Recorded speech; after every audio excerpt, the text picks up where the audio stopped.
Selamat malam. Berapa banyak di antara kita malam ini mau hidup sehat?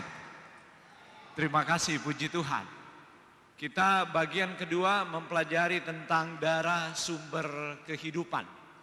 Karena kehidupan berada di dalam darah. Kita telah bahas tadi malam itu kata para ilmuwan dan demikian juga kata firman Tuhan, sebab nyawa makhluk itu ada di dalam darahnya.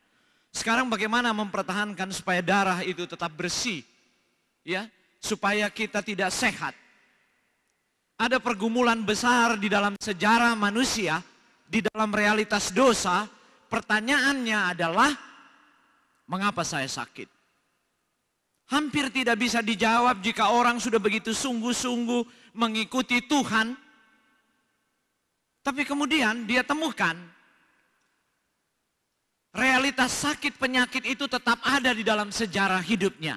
Dia mulai bertanya-tanya, apakah Tuhan peduli dengan penderitaan saya? Apakah Tuhan mendengar ratapan saya? Apakah Tuhan mendengar? Apakah Tuhan melihat? Ini pergumulan dari setiap orang Kristen. Sehingga ada banyak orang Kristen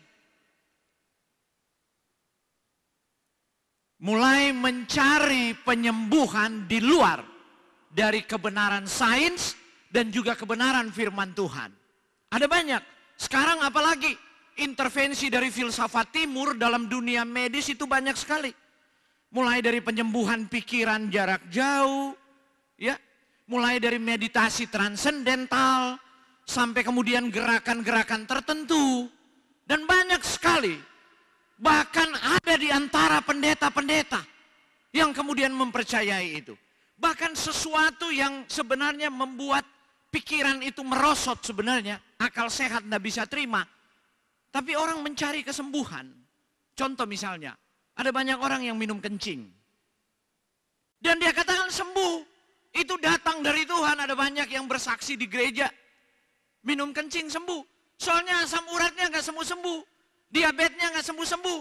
Sudah berdoa, sudah ke dokter. Waktu dia minum kencing sembuh. Jadi dia bersaksi di gereja. Bahwa ini cara Tuhan menyembuhkan gitu.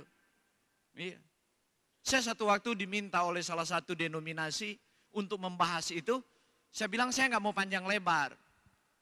Manusia normal yang punya rasio, punya akal sehat, ya, gampang aja untuk menilai. Kalau kencing itu perlu untuk kesembuhan, ya, kenapa Tuhan bikin alat untuk membuang? Kita lebih pintar memangnya dari Tuhan. Dan jaraknya jauh sekali antara mulut dan kelamin. Artinya Tuhan pastikan tidak akan masuk kembali ke mulut. Itu logis sekali. Kalau masih mau bantah lagi, saya bilang oke deh. Kalau memang perlu di jam 12 malam minum kencing, ya, Tuhan pasang aja keran di sini, satu. Supaya langsung diminum. Tapi kok Tuhan gak bikin? Kenapa? Dunia kedokteran tahu kencing itu racun. 2 hari aja orang gagal ginjal mati kalau tidak cuci darah. Itu fakta klinis yang gak bisa dibantah. Jadi mengapa dia sembuh? Saya bilang cuma ada satu realitas. Kalau hal-hal yang bertentangan dengan akal sehat menyembuhkan, ada setan di sana. Itu saja, setan bisa bikin mujizat. Sehingga satu waktu nanti orang percaya minum kencing, besok dia makan pupnya sendiri, makan kotoran kuping, yang penting sembuh dari kanker. Satu waktu setan akan bikin begitu merosot. Karena kita tidak pernah tahu bahwa kesehatan kita merosot bukan terjadi 1-2 hari. Contoh kanker. Kanker perlu waktu 30 tahun. Apalagi kanker usus. Hati-hati, jangan anggap normal. Kadang-kadang sudah terlambat, waktu diagnosa ditegakkan. Sudah sangat terlambat, 30 tahun lalu sudah ada kanker payudara, perlu waktu 5-6 tahun. Kanker pankreas terlalu cepat dan kesempatannya terlalu sempit dari semua kanker. Kanker tulang perlu waktu 5-6 tahun untuk berkembang. Kanker usus yang paling lama, perlu waktu 30 tahun. Penyakit kardiovaskular, serangan jantung, perlu waktu mungkin dari umur 9 tahun plak itu sudah ada, nanti di umur 40-50 tahun baru kemudian serangan pertama terjadi. Asam urat misalnya yang kemudian setelah usia 40-50 nggak turun-turun. Kerusakan itu sudah mulai dari asupan protein tinggi di masa remaja. Tidak ada penyakit yang terjadi di dalam 1-2 hari. Itu berkembang dan merayap perlahan-lahan di dalam darah kita yang menjadi kotor tiap-tiap hari. Sebenarnya sudah selesai seminar saya, itu kesimpulannya. Kalau kita, jadi tidak ada sakit tanpa sebab. Amin. Ini perlu amin. Tidak ada sakit tanpa sebab. Tapi ada dua orang Kristen, ada dua model. Yang satu begitu percaya sains sehingga mencari sebab-sebab alami. Yang satu begitu percaya Alkitab sampai tidak percaya lagi sains. Menafikan bukti-bukti ilmiah. Pokoknya percaya saja. Sebab dari penyakit setan tok, karena itu ditengking semua.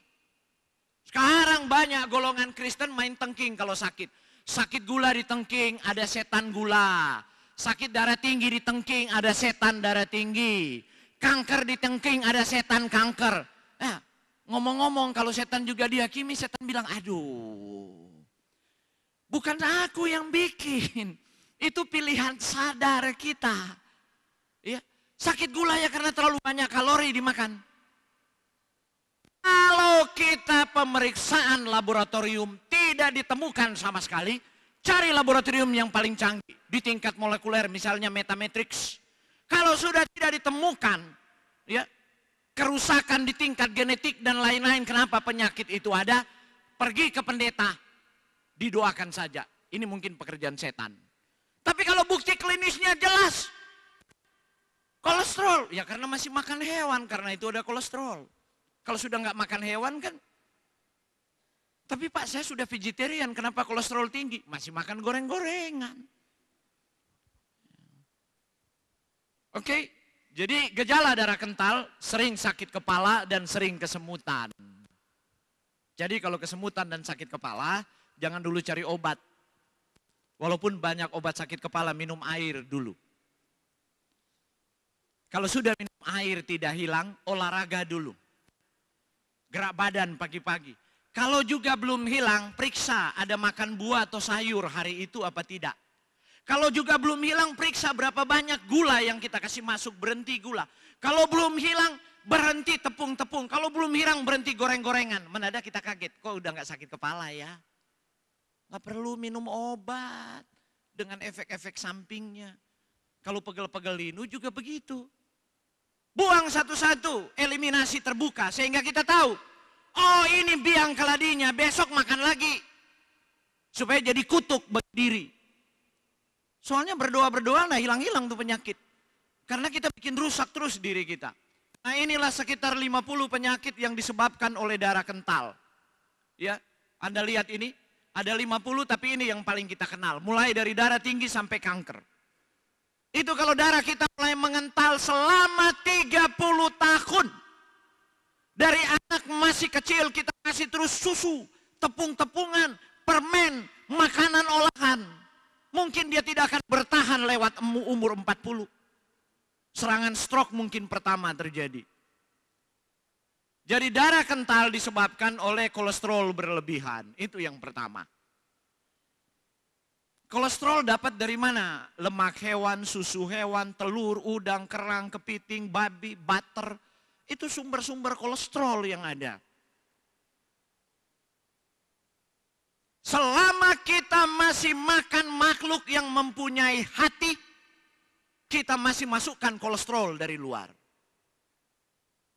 Kalau kita sudah berhenti tidak makan makhluk yang punya hati itu hewan. Kalau tumbuhan nggak ada hatinya.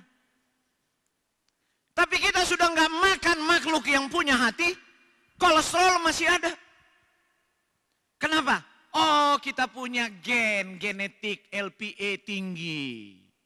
Karena itu kalau makan lemak jenuh goreng-gorengan langsung dikonversi itu. Depo trigliseridnya naik, dari trigliserid dibikin kolesterol oleh hati. Itu mekanisme alami yang Tuhan petakan, yang Tuhan tanamkan di dalam tubuh kita. Itu bagian dari metabolisme yang namanya manusia. Mesin biologi kita perlu kolesterol. Kolesterol nggak jahat. Istilah kedokteran aja yang saya nggak ngerti itu. Nggak ada kolesterol baik, nggak ada kolesterol jahat. Yang dibilang kolesterol jahat coba dihabiskan sama sekali dari tubuh. Mati itu orang. Minimal kalau dia rendah sekali, ya kalau pria udah langsung burungnya nggak bisa terbang. Kalau sudah nggak ada kolesterol, udah turun di bawah level. Kalau wanita mulai kelihatan keriput dan lain-lain, kita butuh kolesterol sebab kolesterol memberi makan kepada pembuluh darah kita. Kolesterol dikonversi menjadi hormon seks. Kolesterol perlu untuk membentuk hormon-hormon yang lain. Tidak ada yang jahat. Tapi kenapa dia jadi tinggi dan jadi plak di pembuluh darah? Itulah dia menjadi jahat. Tuhan sudah atur mekanismenya, habis kasih makan pembuluh darah, pulang ya ke hati. Dari hati dibuat jadi empedu, dari empedu dibuang ke usus, di usus ditangkap serat. Nggak makan-makan sayuran, nggak makan-makan buah berserat. Seumur hidup buah cuma kenal pisang tok, sayur cuma kenal wortel tok.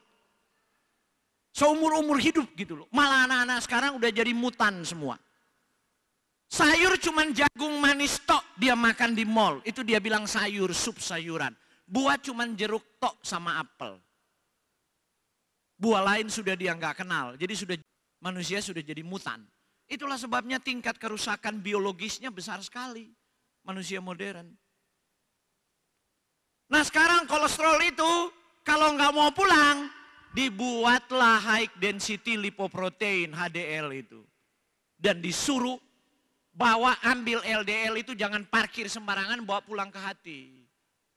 Sekarang kalau jumlahnya kurang cukup, HDL kurang cukup ya yang mogok di jalan di pembuluh darah ya banyak. Kenapa HDL kurang? Pertama tingkat stres. Nggak ada orang modern tidak stres.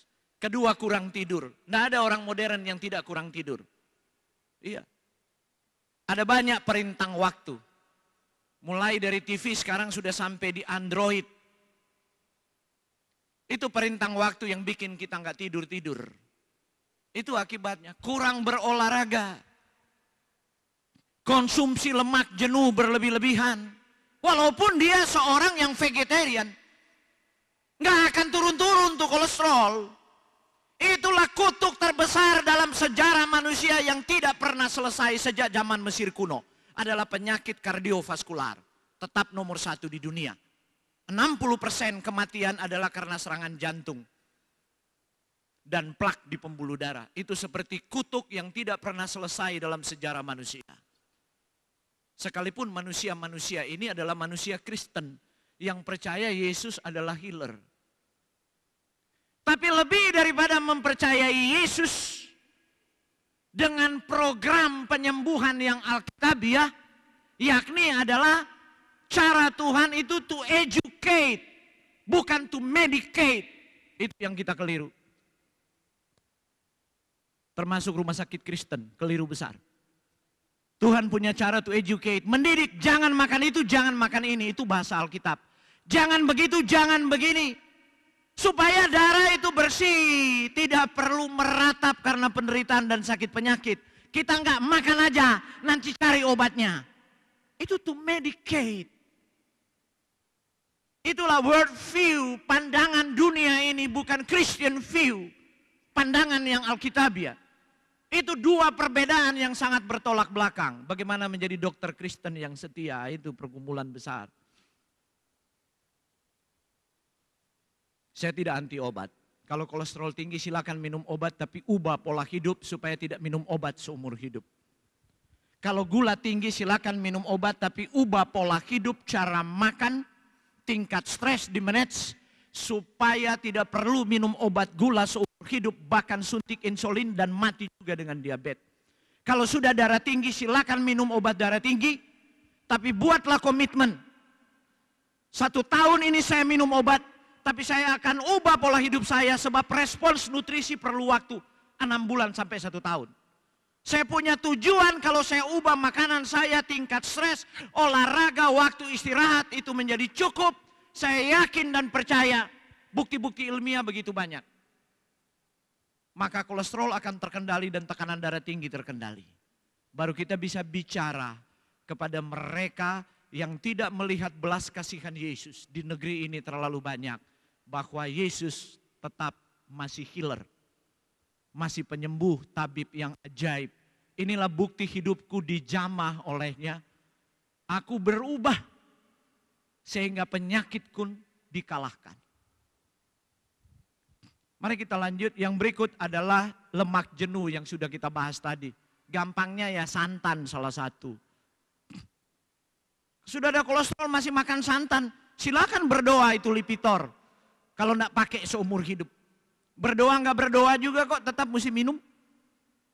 Coba orang darah tinggi. Antara si kafir, ateis yang tidak percaya Tuhan dan murid Yesus datang ke dokter. Yang satu, dua-dua tekanan darah tinggi. Terus yang temannya ateis bilang begini, aku kalau baca kitabmu, yang you sembah-sembah sebagai Tuhan yang namanya Yesus itu, katanya penyembuh gitu. Kok kamu masih datang ke sini? Iya, darah tinggiku nggak turun-turun. Berdoa dong, si ateis bilang sama si Kristen. Aku udah berdoa, undang pendeta, kalau nggak ada pendeta undang nabi kesembuhan. Aku udah ikut KKR kesembuhan tapi nggak sembuh juga. Ateis mulai meledekin. Kalau begitu Yesusmu legenda, itu dongeng. Gimana you mau jawab? Bagaimana kita bisa jawab? Saya di front terdepan bertemu dengan ateis di Bali. Itu teman-teman saya ateis semua. Tapi akhirnya mereka mengenal Yesus. Karena mereka melihat hal-hal yang sederhana. Ada Tuhan yang tidak peduli dengan penderitaan. Itu yang mereka lihat. Tapi bagaimana kita mau menunjukkan Yesus yang peduli dengan penderitaan? Bagaimana kita mau katakan, oke, hari ini karena kesalahan saya, sebenarnya hikmat itu ada di Alkitab, maka kondisi kesehatan saya seperti ini. Tapi saya memutuskan tidak akan gunakan obat seumur hidup. Saya akan ubah pola hidup saya dan dengan keberanian percaya datang ke takhta rahmat yang penuh kasih karunia itu. Dan Anda akan lihat, saya akan berhenti menggunakan obat ini. Tuhanku hidup dan Dia peduli dengan penderitaanku. Tapi ada bagian yang harus kulakukan di dalam hidupku. Baru ateis ini melihat ada mujizat, ada perubahan. Yesus itu nyata. Saya diundang bicara di Malang 1 minggu yang lalu. Di satu gereja besar yang tertarik dengan pekabaran kesehatan ini. Mereka mendapat rekomendasi dari nabi kesehatannya untuk meminta pendeta-pendetanya meminta saya memuridkan mereka untuk reformasi kesehatan. Dan setelah pekabaran ini sampai baru mereka mengerti kenapa mereka kehilangan kuasa. Sebab ada bagian di wilayah manusia yang harus ia lakukan sebelum Tuhan bertindak. Tuhan tidak akan bertindak. Oh, makan kita yang pilih kok. Mau makan apa? Babi, kita yang masukin di mulut. Mau didoakan juga kolesterol di babi nggak hilang. Nggak bisa hilang. Sakit diabetes, mau doain roti, habis makan roti cek aja gula darah naik. Mau berdoa pun 10 kali lipat. 100 rakaat pun berdoa, nggak akan hilang itu karbohidrat sederhana yang ada di roti, nggak akan hilang, tetap gula darah pasti naik. Tapi sekali kita buat keputusan, roti stop, mie stop, makan nasi beras merah, gula darah mulai normal. Nggak perlu berdoa dan meratap, tapi bersyukur bahwa Tuhan memberi hikmat dan akal budi untuk bertindak dengan berani. Itu yang diperlukan sebenarnya. Yang berikut adalah lemak trans. Wah, ini kejahatan di dunia modern ini. Kue-kue semua, nastar, kastengel, cake, lapis legit, dan aduh. Itu pembunuh terbesar itu. Saya hobi sekali semua karena itu saya ini sisa-sisa penyakit. Saya berdiri pun karena kasih karunia sudah 33 tahun. Ya. Walaupun akhir-akhir ini juga karena nakal-nakal sedikit, tingkat stres tinggi, jarang tidur, dia mau kembali lagi autoimun saya. Saya sudah sampaikan tadi malam saya penderita autoimun. Di usia 27 saya hampir mati sebelum saya menerima satu kebenaran karena membaca buku yang ditulis oleh seorang ibu. Kemudian saya bertobat dari buku itu dan menerima kebenaran. Saya mau mati karena penyakit saya, gula hampir 600, kaki saya meleleh, ginjal saya rusak, mata saya kabur. Tulang belakang saya itu nyeri hebat luar biasa. Kemudian meningioma itu bertumbuh. Saya rasa betul-betul mau mati rasanya. Saya mengikuti dengan ketat dan percaya ini Nabi Tuhan. Tulisan ibu itu selama 4 tahun. Nanti malam terakhir saya akan bahas itu. Kemudian saya sembuh secara ajaib. Saya sampaikan ke orang-orang gak percaya, ini kebetulan. Saya bertanya waktu itu, Tuhan, kalau saya punya kesempatan, ada ilmu gak belajar-belajar begini? Internet terbuka. Klik-klik internet tahun 94, ada dibuka, baru di UK ada. Molecular Nutrition, Phytochemical, Antioksidan, dan Naturopathic Medicine. Oh, ada yang belajar di pisang, ada apa, di jeruk, ada apa, di kembang kol, di bayam, ada apa. Saya jadi tertarik dan berkesempatan mempelajarinya, dan ini yang saya bagikan malam ini, bahwa Tuhan benar sejak di kitab Kejadian. Kemudian kelebihan protein dan kelebihan gula. Ini yang membuat darah kita kental bertahun-tahun. Oke? Maka firman Tuhan inilah suatu ketetapan untuk selamanya bagi kamu turun-temurun di segala tempat kediamanmu. Janganlah sekali-kali kamu makan lemak dan darah. Tuhan sekali lagi benar, ilmuwan membuktikan sekarang. Waktu binatang meregang mati, semua sampah ada di darah. Dan di dalam lemaknya itu menjadi sangat berbahaya bagi tubuh kita. Tuhan benar, ilmuwan baru buktikan sekarang. Riset-riset di tingkat molekuler 20 tahun terakhir ini sementara menjawabnya. Tuhan benar. Tuhan benar to educate, jangan mendidik. Tapi kita lebih suka to medicate, makan aja. Nanti kalau berdoa nggak sembuh ya berusaha cari ilmu pengetahuan dan cari obat. Ya begitulah manusia. Sehingga kita seperti terkutuk dengan sakit penyakit dan tidak pernah selesai. Padahal himbauan belas kasihannya luar biasa dalam hidup kita. Setelah saya memahami ini, 4 tahun dalam pergumulan saya sembuh. Saya pikir sudah sembuh total. Tahun kemarin mulai coba-coba makan sedikit. Kumat lagi. Saya menyesal luar biasa. Dan kalau dia kumat, takikardia itu luar biasa, saya tidak bisa tidur. Takikardia itu jantung, heartbeat itu debarannya seperti orang habis olahraga. Tarik nafas pun sulit. Mau hilang nafas, tadi malam terjadi. Karena pekabaran malam ini setan juga ikut bermain mungkin. Semua saya sehat-sehat kok. Tadi malam gak bisa tidur, jam 12 serangan sampai subuh. Istri saya kasihan sudah capek.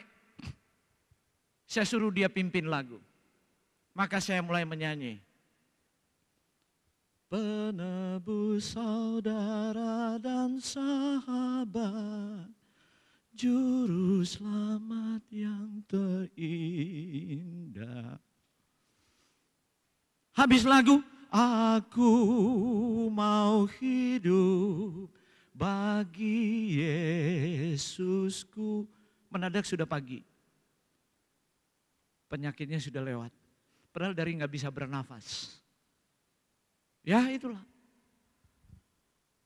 Ya ada teguran Tuhan bagi saya dan juga melihat kesempatan karena ya pengetahuan sudah datang, ya masih ada melanggar sedikit-sedikit.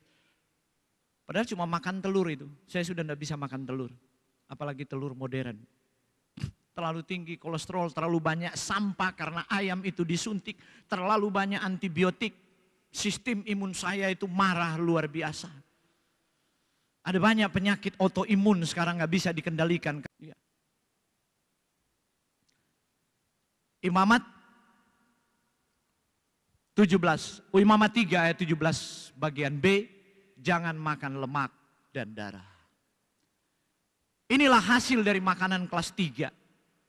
Kalau kita makan makanan kelas 3 tadi itu, kaya lemak, Tuhan larang nggak boleh makan, masih makan juga, maka ini hasilnya. Ini bagus sekali ilustrasinya. Sudah mau tenggelam dia masih makan lagi nih. Anda lihat timbangannya udah berat gitu. Masih makan lagi dia. Padahal dia udah mau tenggelam nih.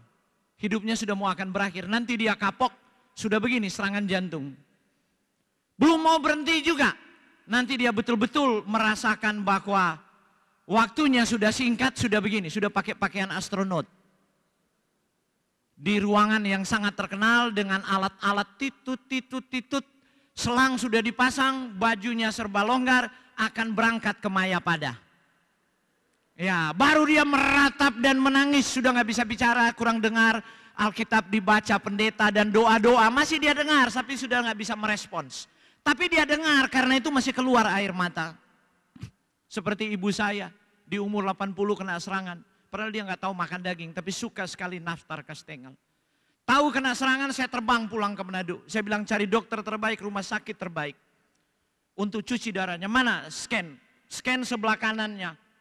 Darah semua, karena itu dia langsung lumpuh. Nggak sadar, saya bilang ke dokter dengan berdebat. Saya biasa sembuhkan orang stroke, saya nggak mau mama saya lewat. Tolong bantu saya walaupun di ruangan ICU saya mesti intervensi. Silakan Anda punya obat tapi pasang NGT, saya mau kasih masuk jus. Ribut mereka, saya bilang saya minta profesornya. Kalau enggak saya angkat bawa ke Jakarta ibu saya. Akhirnya mereka oke. Kemudian saya mulai lihat, kesadarannya mulai pulih tapi nggak bisa ngomong. Saya mulai bisik janji firman Tuhan di Alkitab. Saya mulai berdoa bagi dia. Kemudian dia menangis, saya tahu mama saya mendengar. Walaupun secara medis bilang gak ada respons, keluar air mata. Saya baca lagi janji-janji firman Tuhan. Kalau mama mau bertobat, kalau masih pingin hidup, kasih karunia Tuhan itu tidak terbatas. Kalau mama berkomitmen, Hizkia pun diberikan tambahan umur oleh Tuhan. Sekarang mama meratap di dalam hati, saya melakukan apa yang bisa saya lakukan dan para dokter. Di usia yang sangat tua, dalam waktu 3 minggu, bersih sama sekali. Di CT scan, darahnya nggak ada sama sekali, dia pulang heboh di kampung. Yang lain umur 40 di kursi roda. Ini umur 80 pulang jalan biasa, nggak bengkok, nggak lain-lain. Terus anak saya bilang begini, Papa, Oma sudah lebih lembut sekarang. Hatinya sudah lebih lembut, sudah nggak suka marah.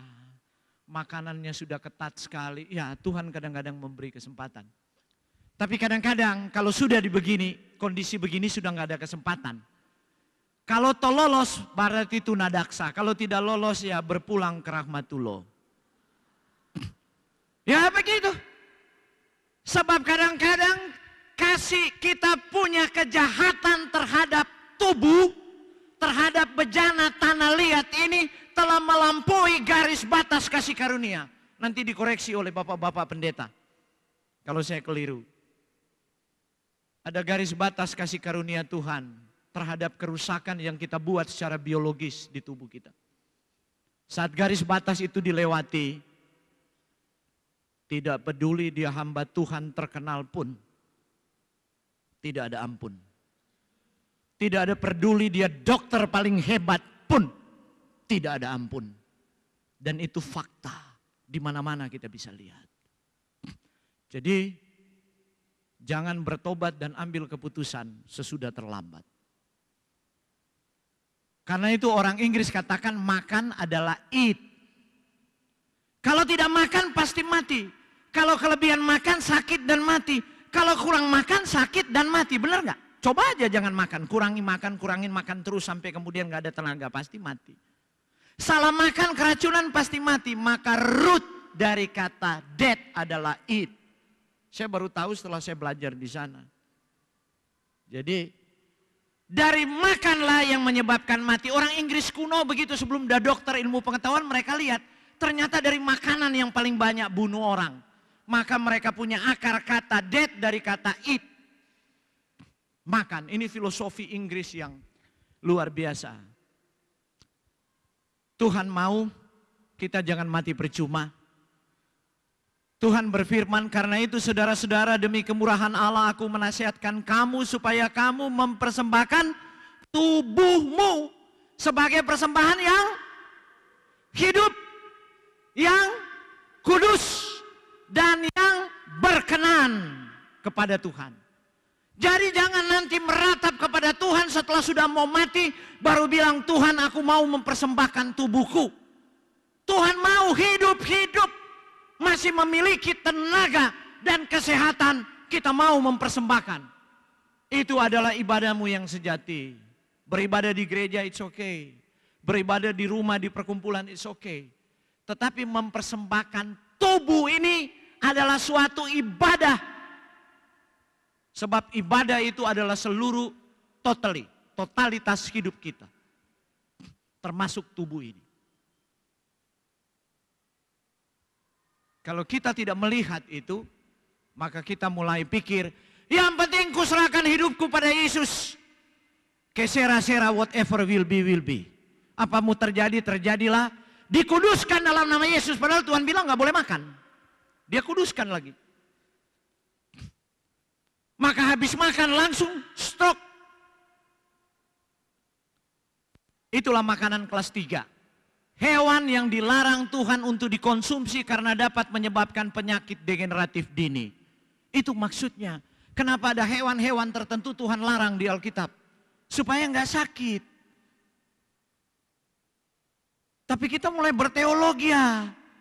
Nggak apa-apa kok, Yesus sudah mati. Sudah boleh dimakan. Itulah sebabnya kutuk di dalam dunia kekristenan tidak pernah berhasil. Tidak berakhir. Terus menerus sakit penyakit itu datang. Karena sudah terbukti. Lemak pembunuh nomor 1 ada di binatang-binatang yang Tuhan larang. Mari kita lihat ini. Sumber toksin lingkungan, logam berat, dan kolesterol. Kenapa sekarang banyak anak aneh-aneh? Anak autis, Rett syndrome, dan sebagainya. Sarafnya rusak. Karena mereka punya orang tua mengkonsumsi ini apalagi di waktu hamil. Dan hampir seumur hidup. Karena itu banyak penyakit aneh sekarang muncul. Sains telah membuktikan. Ada orang bilang begini, tapi Pak saya nggak apa-apa, belum waktunya. Belum tanggal mainnya. Begitu. Dan yang paling bahaya adalah ini.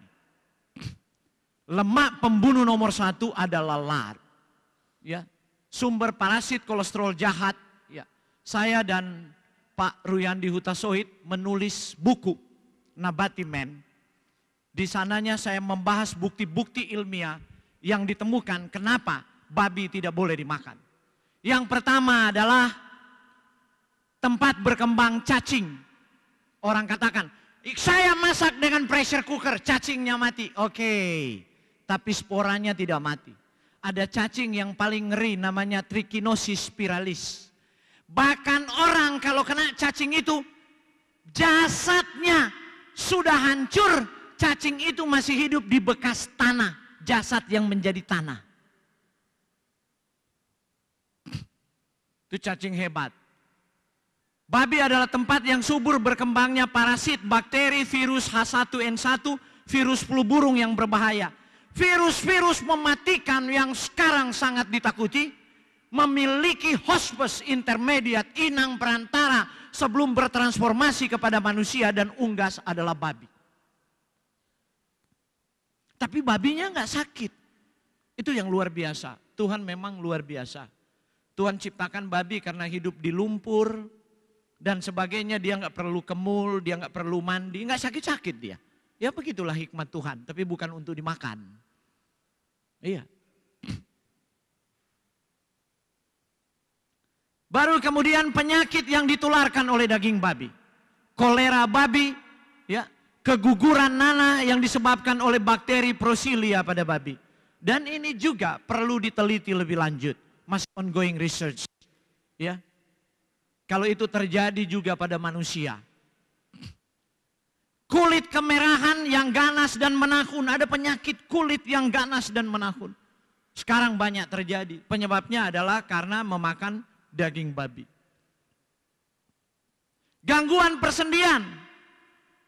Baru penyakit pelumasan kulit, benaru, eskares yang berbahaya bagi manusia. Semua datang karena konsumsi daging babi. Babi mengandung asam urat yang sangat tinggi. Karena itu di daerah di mana konsumsi daging babi tinggi, asam urat adalah penyakit yang sangat biasa. Baru babi mengandung belerang kadar yang sangat tinggi yang membuat infeksi persendian, membuat kalau belerang menumpuk di tulang rawan dan otot terjadi pengapuran, hernia dan nyeri pada saraf. Sekarang banyak orang kejepit saraf, struktur tulang belakangnya rusak dan sebagainya. Dan itu terjadi bertahun-tahun setelah mereka mengkonsumsi daging babi. Baru kemudian ketika babi dimakan secara teratur, jaringan ikat lunak dari babi menggantikan tulang rawan keras di dalam tubuh. Akibatnya tulang rawan tidak mampu menopang bobot badan, deformasi persendian. Banyak sekali kerusakan persendian pada orang tua.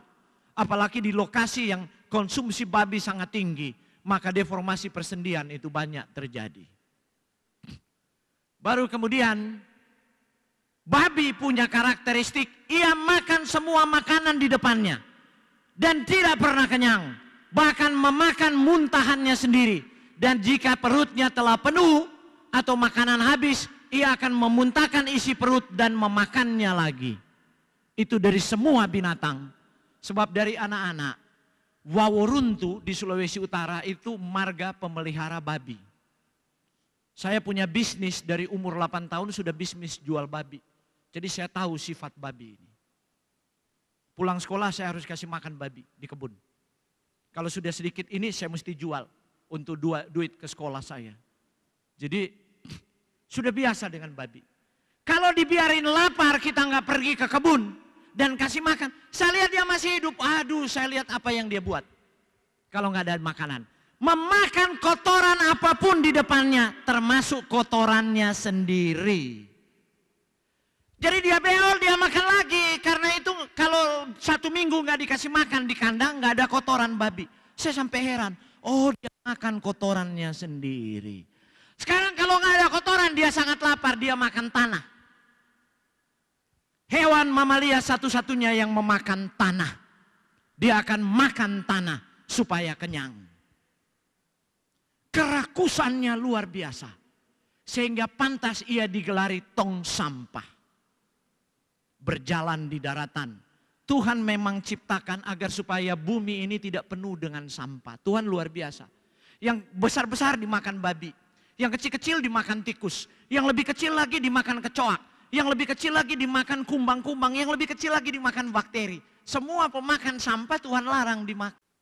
Karena Tuhan itu maha tahu. Supaya tubuh kita jangan rusak, jangan sakit. Tuhan atur ekosistem namanya. Tapi kita bilang makan aja, dikuduskan dalam nama Yesus. Weleh. Tuhan Yesus menangis di surga, bawa-bawa namanya gitu loh. Padahal Tuhan sudah bilang, jangan makan, nanti kamu mati. Kita nggak percaya. Kulit orang yang memakan babi akan mengeluarkan bau tidak sedap. Jadi nggak usah pakai hand and body lotion. Kalau sering makan babi baunya nggak enak. Bau kulit nggak enak. Sering makan kepiting kerang, bau mulut, bau kulit nggak enak. Nggak enak. Iya. Tapi coba makan sayur-sayuran, kentut aja baunya kol, baunya brokoli, baunya wortel. Coba makan daging banyak. Ya. Kencingnya aja, pipisnya bau pesing luar biasa. Kentutnya atsubila baunya. Minta ampun. Ya, itu perbedaan. Nah, penelitian ilmiah modern di 2 negara timur barat, yaitu Cina dan Swedia. Orang Cina mayoritas penduduknya penyembah berhala, sedangkan Swedia mayoritas penduduknya sekuler. Menyatakan daging babi merupakan penyebab utama kanker anus dan kolon. Persentase penderita penyakit ini di negara-negara yang penduduknya memakan babi meningkat secara drastis, terutama di negara-negara Eropa, Amerika, serta negara Asia, seperti Cina dan India. Di negara-negara Islam, persentasenya amat rendah, sekitar 1/1000. Hasil penelitian ini dipublikasikan tahun 86 dalam konferensi tahunan tentang penyakit organ pencernaan yang diadakan di Sao Paulo. Mereka teliti kenapa orang Muslim di Timur Tengah jarang menderita penyakit tertentu. Mereka bingung, penelitian 10 tahun, akhirnya muncul kesimpulan. Ya, mereka studi longitudinal, itu berhubungan mereka tidak mengkonsumsi babi. Tapi mereka nggak teliti orang Advent. Kalau mereka teliti orang Advent, banyak bonus lagi di penelitian mereka temukan. Sebab sudah keluar di apa namanya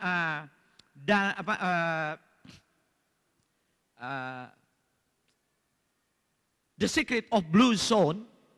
Ada 5 daerah di dunia orang mencapai lebih 100 tahun tapi tetap sehat. Salah satu adalah masih Advent hari ke-7. Ada 5 tempat di dunia yang banyak pola nutrisinya sama, banyak mengkonsumsi sayur-sayuran. Babi adalah binatang yang tidak jelas lehernya. Coba Anda cari, semua binatang ada lehernya.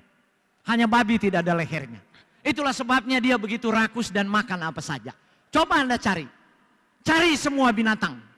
S1 saya biologi. Jadi saya tahu. Nah ada semua binatang itu ada lehernya. Beda mana leher, mana perut, ada babi nggak ada bedanya. Itulah sebabnya ada firman Tuhan seperti ini. Bulan Februari kirim suara. Suaranya apa? Duka cita. Karena serangan stroke. Dokter hebat, ahli kardiovaskular, mati, umur lebih muda dari saya. Aduh, saya bilang.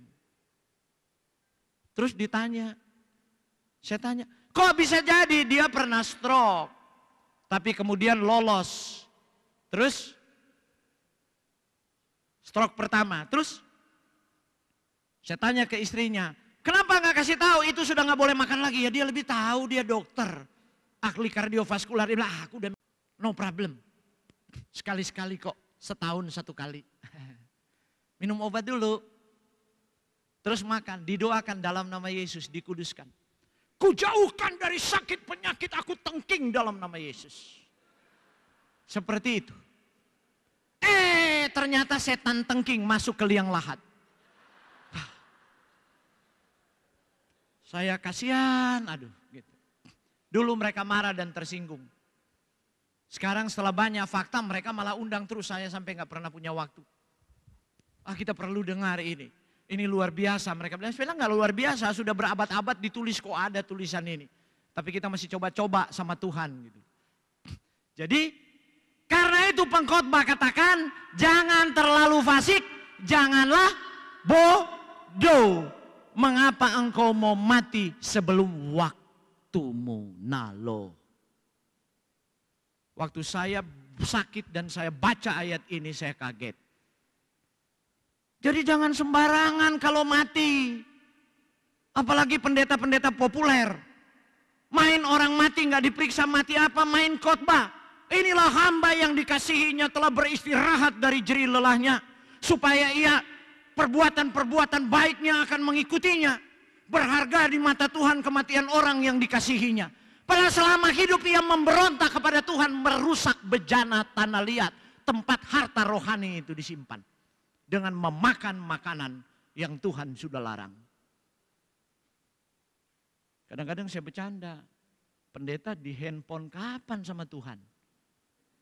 Bapak ini sudah dipanggil. Ini belum waktunya, masih terlalu muda. Masih kuat. Masa sudah waktunya? Ini mati karena apa? Orang Manado bilang karena sota lalu sadap. Apa itu? Ini. Hanya sebatas ini. Makanan. Padahal ada begitu banyak makanan yang lain yang kita bisa makan dan kesehatan kita. Sebab Tuhan menjanjikan pemeliharaan tiap-tiap hari. Konsep kita tentang Tuhan harus berubah. Jangan kita berpikir bahwa Tuhan tinggal tunggu-tunggu. Makan jo. Makan jo. Nanti kalau sakit datang maerek pak kita. Nanti kalau sudah sakit itu bahasa orang Manado. Datang mengemis kesembuhan kepadaku. Berpuasa dan berdoa. Kumpul jemaat minta didoakan di gereja. Bukan itu Tuhan yang kita sembah. Ia mau tiap-tiap hari menyembuhkan kita melalui makanan yang kita pilih dengan hikmat. Amin. Tuhan itu seperti itu. Amin. Amin. Siapa yang percaya bahwa Anda istimewa di mata Yesus? Angkat tangan Anda. Itulah sebabnya Ia memilih mati supaya kita hidup. Amin. Hidup yang ada dalam hidupku dan hidup saudara-saudara terlalu berharga di mata Yesus. Untuk itulah Ia pilih mati supaya kita hidup. Penebusan bukan hanya non di sana, rohani, tapi kini. Penebusan itu juga kini di dunia sekarang, termasuk berkat-berkat kesehatan yang bisa kita nikmati tiap-tiap hari. Amin. Karena itu hargailah darah yang sudah ditumpahkan itu. Sebab Ia menumpahkan darahnya supaya kita memiliki hikmat untuk menjaga darah kita tetap bersih. Sebab Ia rindu kita mencapai tujuannya di dunia ini. Mengapa Ia telah menciptakan kita. Jangan mau mati sebelum waktumu. Tuhan Yesus memberkati. Selamat malam. Tadi malam ada satu pertanyaan. Apakah air es itu menggemukkan? Jawabannya, air itu tidak punya kalori. Jadi tidak menggemukkan. Sebab kegemukan itu dapat dari bahan makanan yang mengandung kalori. Yang mengandung kalori itu nasi, ubi, pisang, kentang, itu kalori. Per gram itu 4 kilokalor. Kalau lemak lebih tinggi lagi 2 kali lipat, 8,9 kilokalori per gramnya. Kalau protein sama dengan karbohidrat. Protein itu ikan, daging dan sebagainya. Itu ada kalori.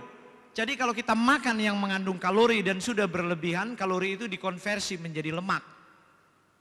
Kalau tidak terpakai itu yang membuat gemuk. Tapi kenapa ada orang yang makannya juga sedikit tapi banyak minum air es, kok bisa? Karena kalau kita minum air es sementara makan, maka suhu di lambung dan saluran pencernaan itu diturunkan. Karena dingin, suhu turun. Padahal untuk mencerna makanan, enzim pencernaan itu perlu range pH dan suhu tertentu. Maka makanan tertunda tidak dicerna. Makanan yang tidak dicerna akan memasuki fase fermentasi. Dan itulah yang membuat menjadi gemuk. Bukan airnya. Tapi secara tidak langsung suhu lambung dan saluran pencernaan diturunkan karena itu kira-kira 1 jam sebelum makan jangan masukkan air atau barang apapun yang menurunkan suhu lambung. Suhu lambung harus sama dengan suhu tubuh. Anda punya suhu tubuh berapa, yaitu suhu saluran pencernaan. Minumlah air pada suhu kamar. Air biasa 30 menit sebelum makan. Jangan minum air es, baik sebelum maupun sesudah makan. Selama makanan masih ada di saluran pencernaan. Oke, terima kasih.